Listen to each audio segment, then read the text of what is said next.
Tonight, a family broken apart by a crash on Scotland's longest road. Chris Strong's wife Katie died along with her mother and brother in a crash on the A9 while on holiday. We try to talk about her a lot. I feel like she's still very like a presence in our home, very much so. Also on tonight's programme, water restrictions in parts of Aberdeenshire and Fife as rivers reach critically low levels. We came to view the house and straight away before they even said, "Do you want it?" I went, "Yes." From lockups to cosy homes, turning garages into bungalows to help solve the housing crisis in the borders. And coming up in tonight's sport, it is a pivotal week in the season for Celtic and Rangers. Can Glasgow's Big Two make it to the Champions League? Hello, I'm Laura Miller. This is Reporting Scotland.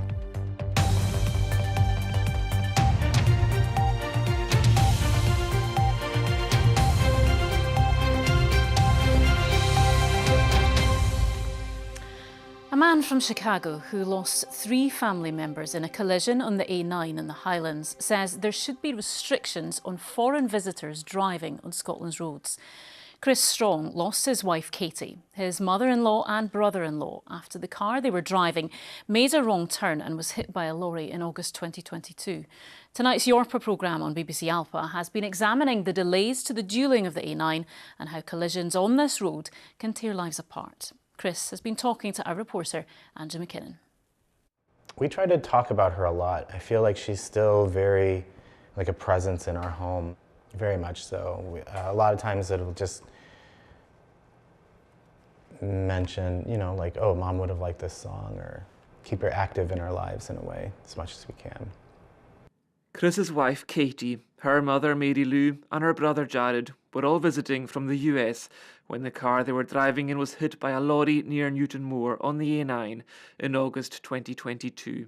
Chris lives in Chicago with their 3 daughters. I don't know why it happened. Katie was driving and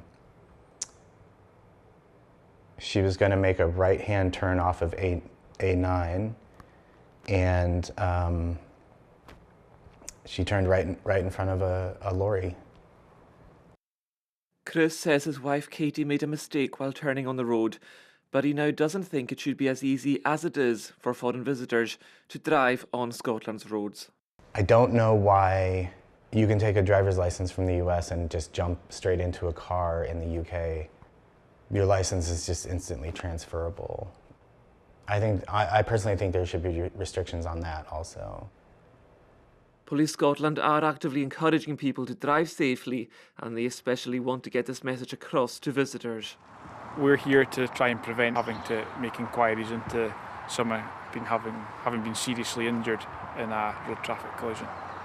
It's difficult to put into words what it's like having to tell a family that their loved one has passed away. But the thing that we need to remember for ourselves as police officers is it might be a bad day for us, but it's the worst day of somebody else's life. The police here hope their efforts mean another terrible collision, the likes of which turned Chris's family life upside down, could be avoided. She was beautiful, and she was the hardest working person I'd ever met. And she never sat still and was so ambitious and was always learning and always in school. And was always taking care of people. For Chris and his 3 daughters, losing Katie after her crash on the A9 is a loss which they will feel for the rest of their lives. Andrew McKinnon, Reporting Scotland. And you can see more on Yorpa's in-depth examination of the issues facing the A9 on BBC Alpha tonight at 9 o'clock, and it is also available now on iPlayer.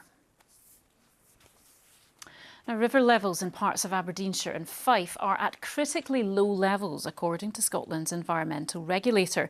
The Scottish Environment Protection Agency, or SEPA, says the River Eithne in Aberdeenshire and the North Fife catchment are now at significant scarcity.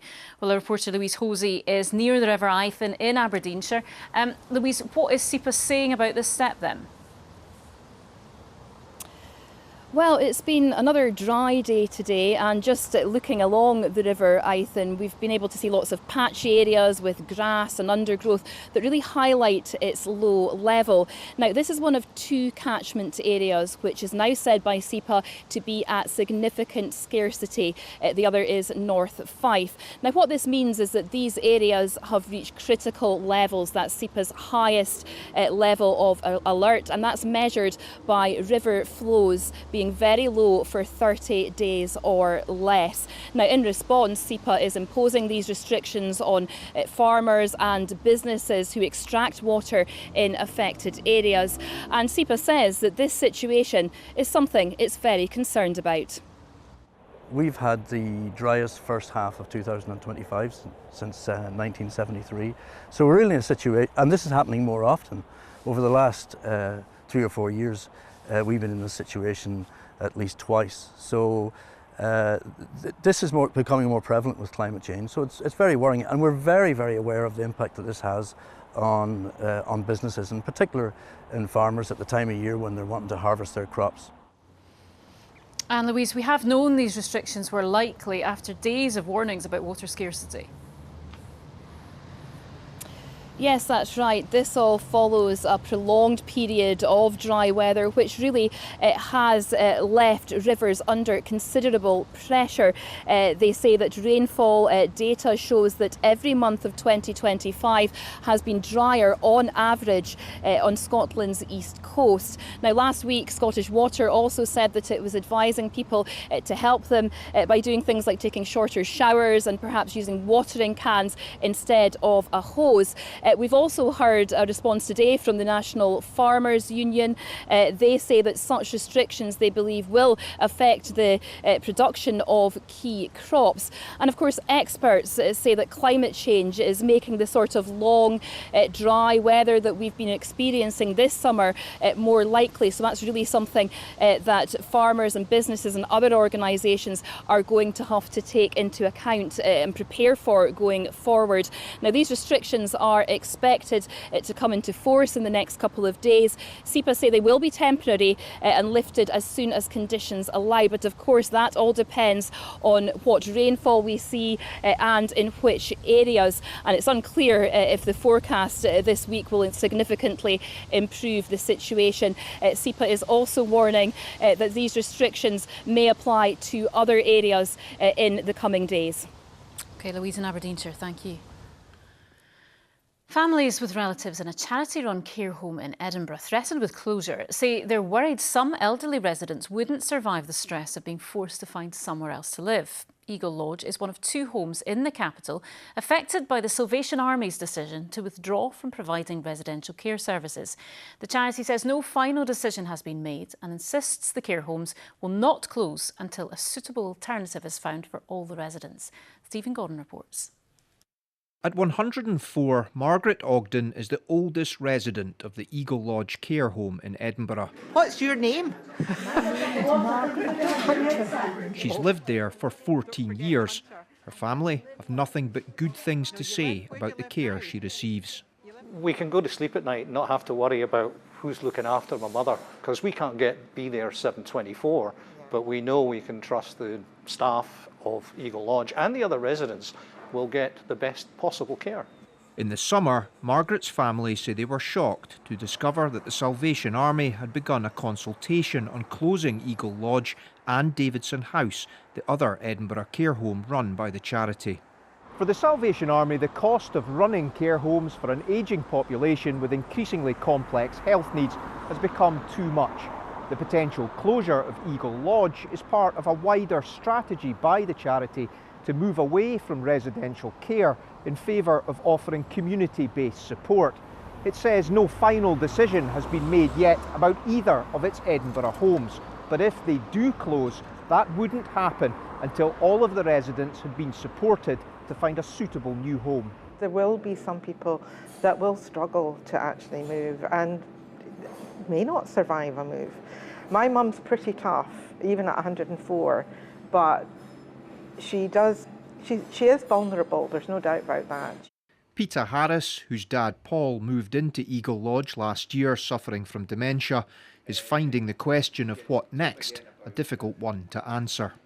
You look online and then you phone, and first question, do you have vacancies? And vast majority of the time the answer is no. End of phone call. Back to the list. It's very demoralising. Social care leaders say the Eagle Lodge example is symptomatic of the pressure bearing down on the sector. Salary costs, commodity costs such as energy, insurance costs have risen by over 100% since the time I started this role. So at the time at which government will say we're putting more money into social care, and that's undeniable, but more money is not sufficient to meet the cost. Closing Eagle Lodge would involve at least a 13-week notice period. With the consultation due to finish next month, the families can only wait for a final decision that will have huge consequences for them and their loved ones. Stephen Gordon reporting Scotland, Edinburgh.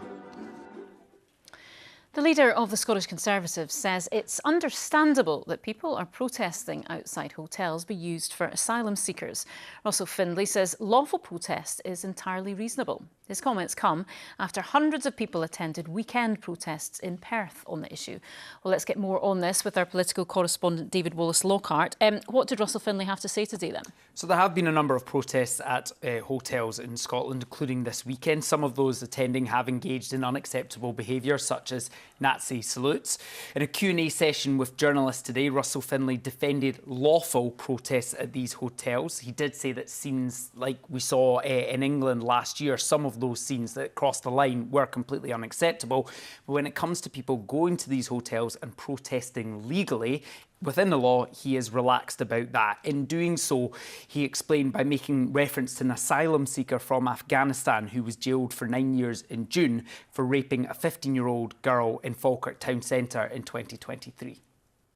Well, we've seen instances where, horrific cases where, for example, there was a young female in Scotland who was raped by someone who came to this country illegally after having made their way through numerous safe European countries. And it's understandable in those circumstances why communities would question the entire integrity and safety of the immigration system. And I think as long as that's been done lawfully and respectfully, that is entirely right. They have the right to protest. Now, we have heard from the organisation Stand Up to Racism Scotland, who've organised a number of counter-protests at these hotels, and they say they condemned what Russell Findlay had to say and accused him of scapegoating migrants and refugees today. OK, but this was part of a wider speech Mr Findlay was giving. Yeah, Holyrood is back this week. I think Russell Findlay given a bit of a scene setter there. He was talking about what he wants to see, which is taking powers away from the Scottish Parliament and giving them to councils. He wants councils to have more powers. He wants them to have more money at the expense of Holyrood, because he thinks that people getting decision-making at the most localised level is the best for people. At Scotland, he accused Holyrood of becoming little more than a performative parliament that was detached from reality. I think the problem he could have in making that argument is some people may look at the Scottish Conservatives, the second biggest party in Holyrood, and say, well, hang on, you're paid up members of this political establishment, though that's something he pushed back against today. He's had a tough period, lost an MSP on Friday. Jeremy Balfour switched from being Conservative to being an independent. He said the party was heading towards reactionary politics under Mr Findlay's leadership, but he says he's taken the party in a new direction. OK, David, thank you. Some of the day's other news now. And screenwriter Paul Laverty has been arrested in Edinburgh for showing support for a proscribed organisation. The 68-year-old wrote the films Sweet 16 and The Wind That Shakes the Barley. It's understood he was charged over a T-shirt he wore at a pro-Palestine protest outside St Leonard's police station. Police Scotland said Laverty had been released to appear in court at a later date. ScotRail is set to replace a controversial AI voice on trains after criticism from a professional voiceover artist. Gayanne Potter's Scottish accent was used to teach the automated station announcer Iona, but she said it was a surprise to hear a dreadful robotic version of herself.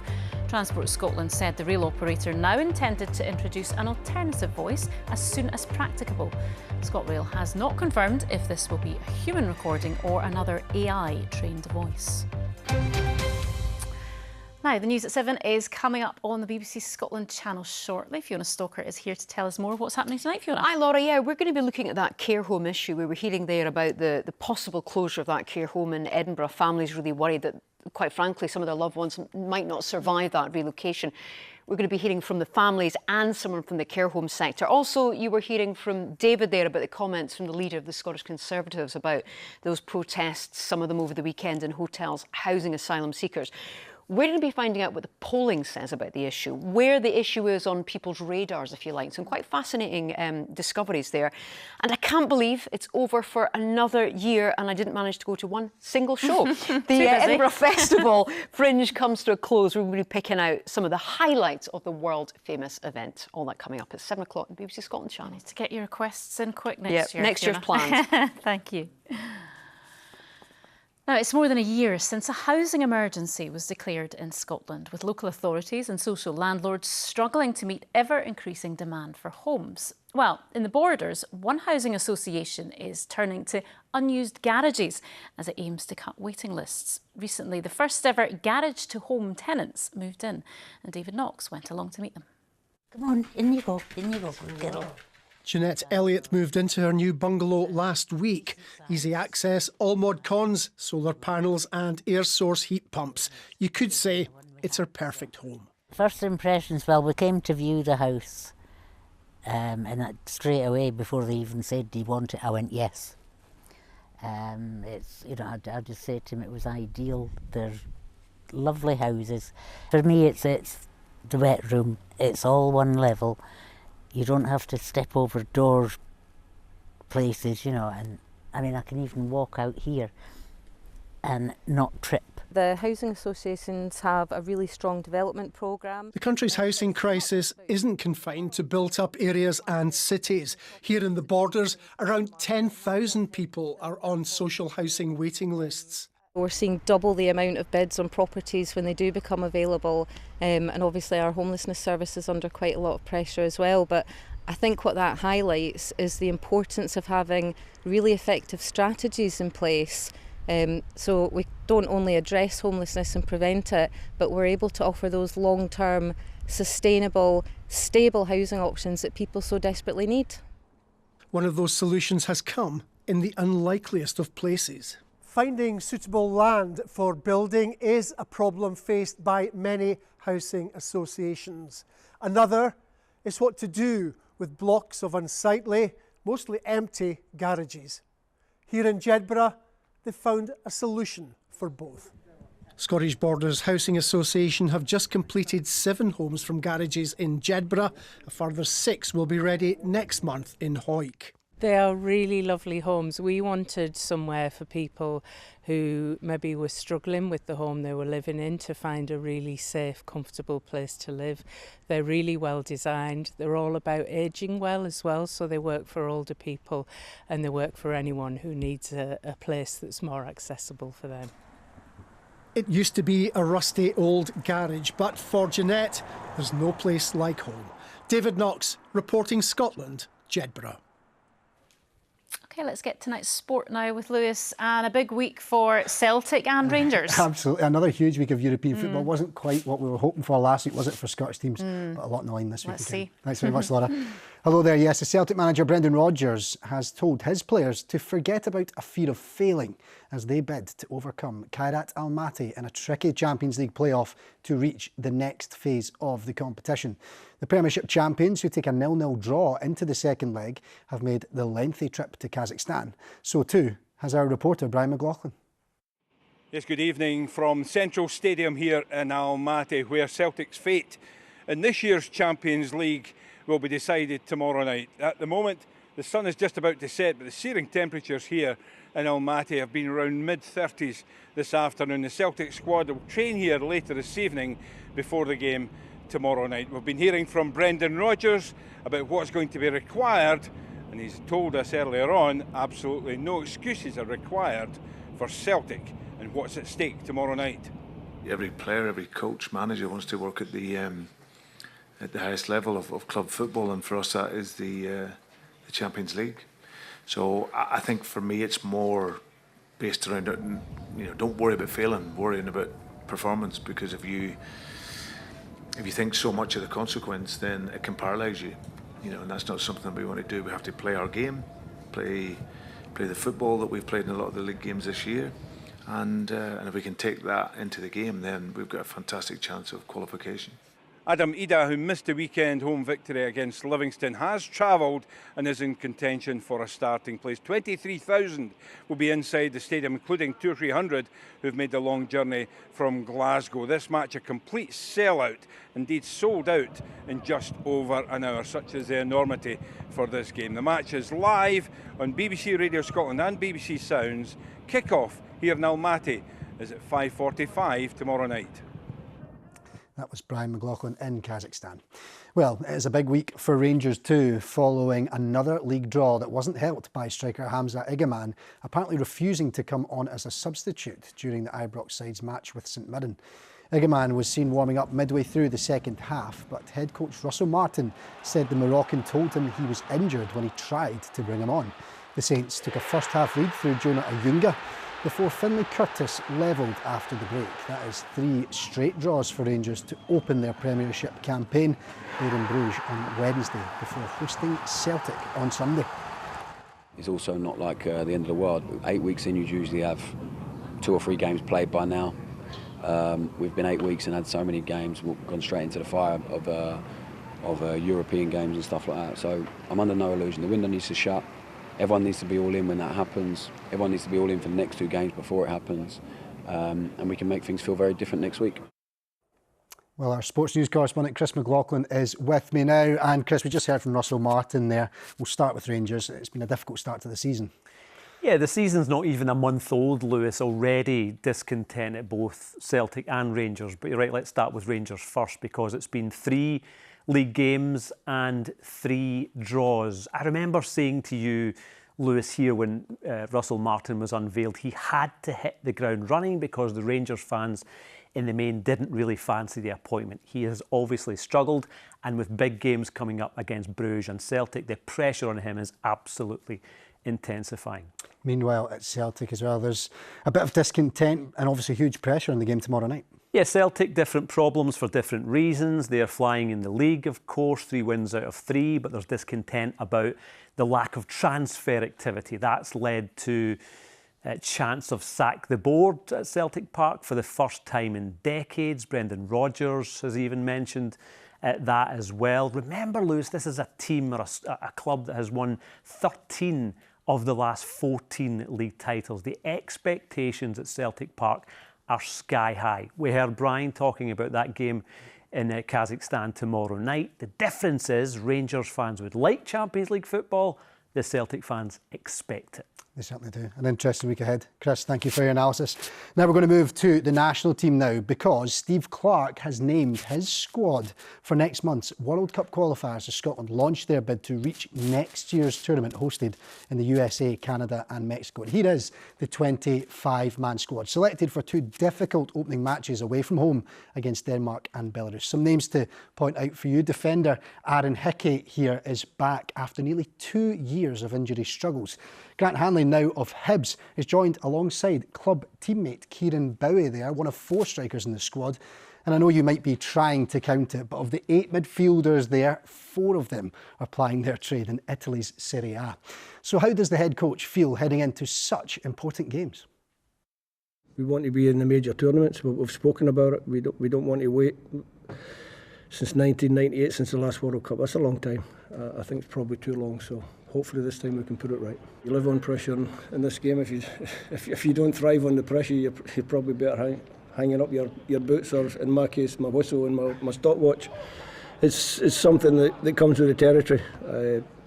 I think I mentioned pressure, but at the same time I also mentioned excitement, because you're excited for the challenge. It's a really short qualifying campaign, 6 games, and we'll be ready to go.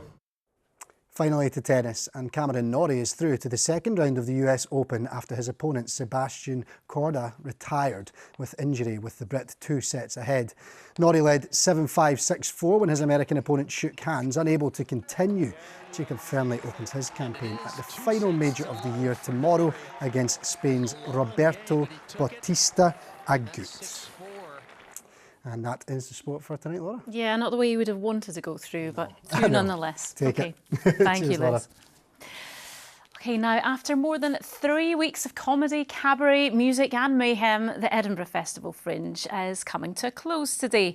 Ticket sales remain similar to last year, with around 2.6 million tickets sold across nearly 4,000 shows. Performers came from 62 countries around the globe, and organisers say it still remains the most important cultural event in the world.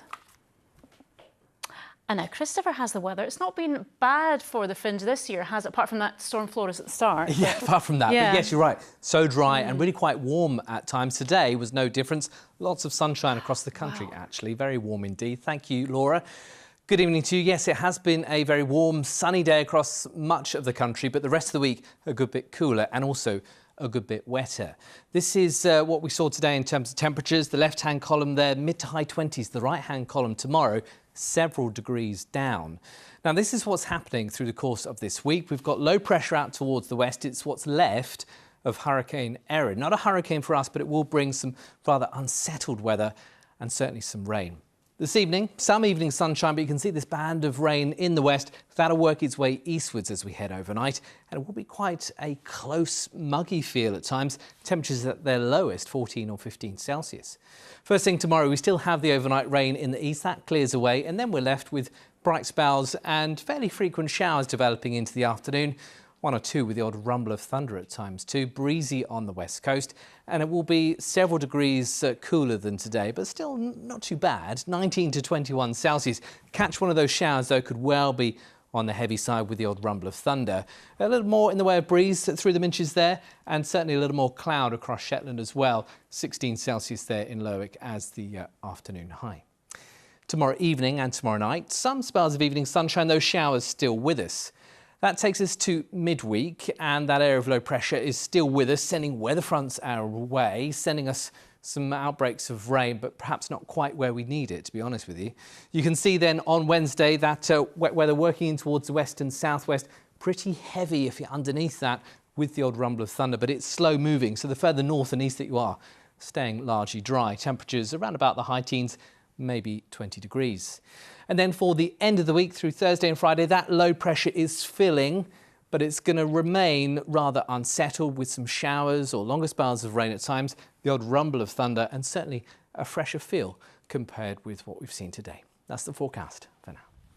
Thank you, Christopher. Now tonight's main news again. A man from Chicago who lost his wife, mother-in-law and brother-in-law in a collision on the A9 in the Highlands says there should be restrictions on foreign visitors driving on Scotland's roads. And that is Reporting Scotland for now. I will have your late news just after 10:30 tonight. And don't forget, the news at 7 is coming up shortly over on the BBC Scotland channel. Until then, from everyone on the team, enjoy your evening. Good night.